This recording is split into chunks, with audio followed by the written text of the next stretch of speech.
Bienvenidos a la segunda parte de la coagulación. Si bien vimos en la cascada de la coagulación las vías intrínseca y la vía extrínseca, ambas que se conjuncionan en una vía común, también tenemos que recordar que estas vías nos sirven para su evaluación, aspectos laboratoriales, es decir, los laboratorios pueden darnos una idea de lo que ocurre en estas vías. Así, en el lado izquierdo podemos apreciar la vía intrínseca que se evalúa por el tiempo parcial de tomoplastina activada, que involucra los factores 8, el factor 9, el factor 11 y el factor 12. Esta prueba la autoridad se hace con el plasma del paciente, activador y fosfolípidos y calcio. De esta manera, esta vía va a ser evaluada, la vía intrínseca, por la prueba de tomoplastina parcial activada o TTPA. ¿Okay? Recordemos que esta vía intrínseca inicia con la precalicreína, con el cianhidrógeno de alto peso molecular, que va a activar a su vez al factor 12 en 12 activado. El 12 activado más el calcio va a actuar sobre el 11 para activar el 11 activado, que este va a actuar sobre el 9 para formar el 9 activado, y este más el factor 8 más calcio van a activar al factor 10 para hacer el factor 10 activado. Y este con el 5 activado va a actuar sobre el 2 para tener el 2 activado. Por el otro lado, en el lado derecho podemos apreciar la evaluación del tiempo de protrombina, que evalúa la vía extrínseca. Esta vía extrínseca evaluada involucra los factores 2, el factor 5, el factor 7 y el factor 10. ¿Ok? Esta prueba consiste en emplear o utilizar el plan del paciente más la tromboplastina, el factor tisular y calcio. De esta manera evaluamos laboratorialmente las vías intrínseca y la vía extrínseca en el paciente. Recordemos que la vía extrínseca del paciente inicia con el factor tisular, ¿ok? Y el factor 7 activado, que va a actuar sobre el 9 para el 9 activado. Este factor 7 activado, también con la presencia de calcio y fosfolípidos, va a actuar sobre el factor 10 para activar al mismo, y recordemos nuevamente que con el 5 más calcio, fósforo, va a activar a la protrombina en trombina, o el 2 en 2A. Así, las vías extrínseca e intrínseca tienen una red de coestimulación, una red de autoestimulación, entre ellas cuando se desencadena la cascada de la coagulación. Vemos por el lado izquierdo la vía extrínseca con los factores que le caracterizan, el factor tisular, por ejemplo, que está presente. Este va a actuar sobre el factor 7 para que esté activado. El factor tisular más el factor 7, por ejemplo, van a actuar sobre el factor 9 para activarlo, pero a la vez este factor ya activo, el 7 activado, también va a estimular a sí mismo para que el 7 se vuelva a activar. De esa manera va a actuar una de las vías. Este factor 7 activado y factor tisular van a actuar sobre el factor 10, obviamente con calcio y fosfolípidos. Y este factor 10, además de estar activado, va a tener su función de estimular nuevamente al factor 7A en presencia de calcio y fosfolípidos.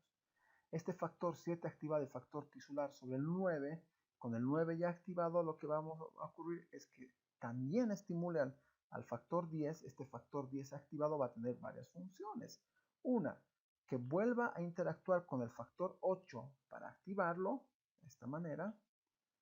Luego, este factor 10 va a actuar sobre la protrombina más fosfolípidos para que se active, ¿ok? La trombina conjuntamente con el factor 5 activado. El factor 5 activado también viene de la trombina que actúa sobre él para activarlo. Así, el factor 2 activado, la trombina, va a actuar sobre el factor 1 fibrinógeno para formar los monómeros de fibrina. Pero también este factor 2 activado, la trombina, va a actuar sobre el factor 8 para que se estimule, y también va a tener su implicancia en el factor 11, que es parte de la vía intrínseca. Entonces, estas etapas finales también tienen su implicancia en otras vías. Por ejemplo, la vía intrínseca, que es por el factor 12, por sinógeno de alto peso molecular, por la precalicaína, va a activar el factor 12 activado.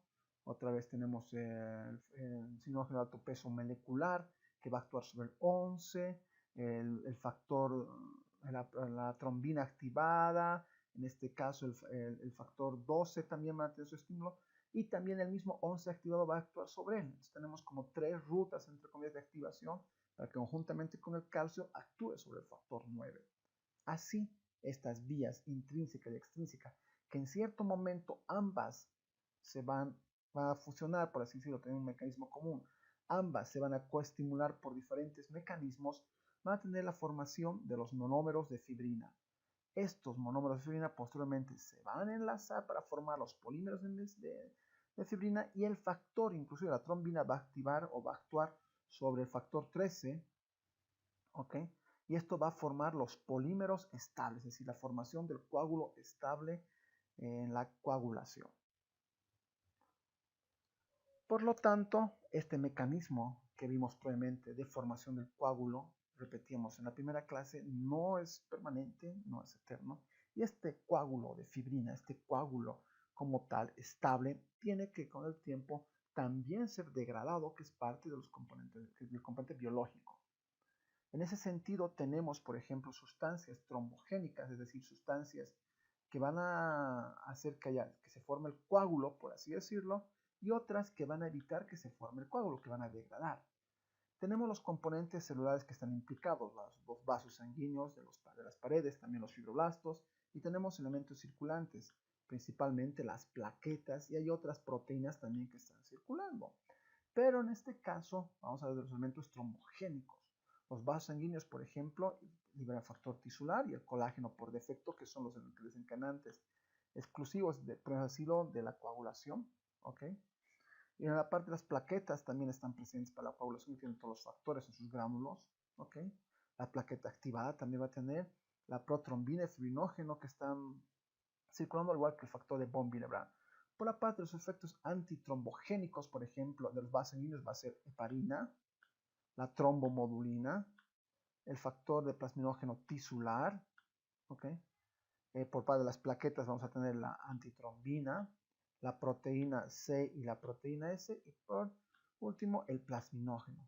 Entonces, este balance que existe entre formación de coágulos en un lado y el otro, el balance entre eliminación del coágulo, es muy importante, en el sentido de que en la homeostasis normal hay un equilibrio perfecto, pero alguna alteración que vaya hacia el lado, por ejemplo, de la coagulación podría generar enfermedades trombóticas, y al contrario, si se va al lado de los antitrombogénicos, enfermedades del tipo hemorrágicas, dependientes ya sea de vasos sanguíneos, dependientes de alguna sustancia en particular, o dependientes también de células específicas.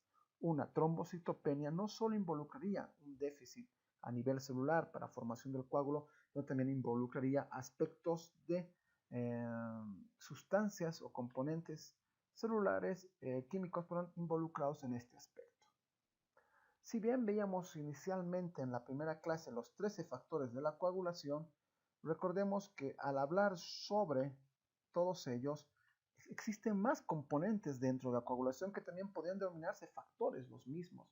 Recordemos que el factor 1 es el fibrinógeno, el 2 la protrombina, factor tisular el 3, el 4 el calcio, la procelerina, que es el factor 5, el factor 6 que no tiene su denominación, no tiene su función, el 7 es el factor estable, la proconvertina, el 8 va a ser el factor antimofílico A, el 9 antimofílico B, o factor de Christmas, el 10 va a ser el factor de Stewart-Prower, el 11 es el de termoplastina plasmática, el 12 va a ser el Hagemann, el 13 el estabilizador de la fibrina, y tenemos aquí otros factores.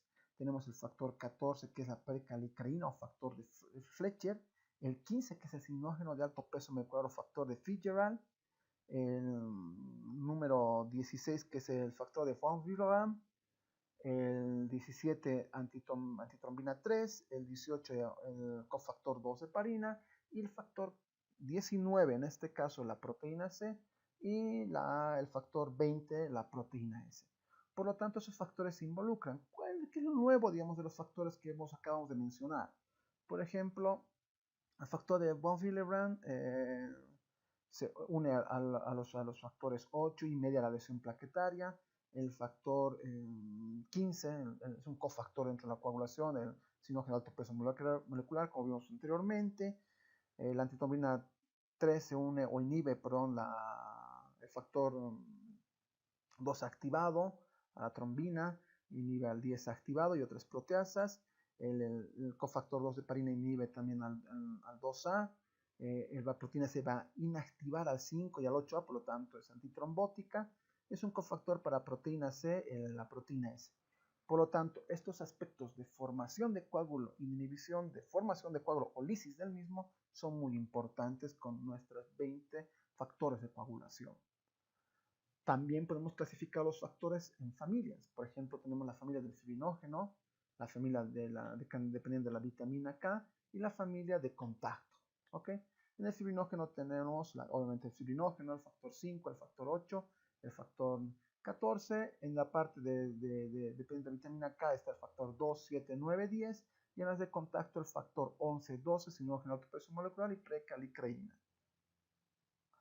Pero esta división, esta forma de ver de la coagulación de vía intrínseca, extrínseca y vía común, es casi un tema más académico, un tema más de comprensión, de descubrimiento de factores y su utilidad dentro de la cascada. Lo que sí tenemos que ver que esta es una red única, una red conjunta, que hemos visto previamente. Esta es red conjunta.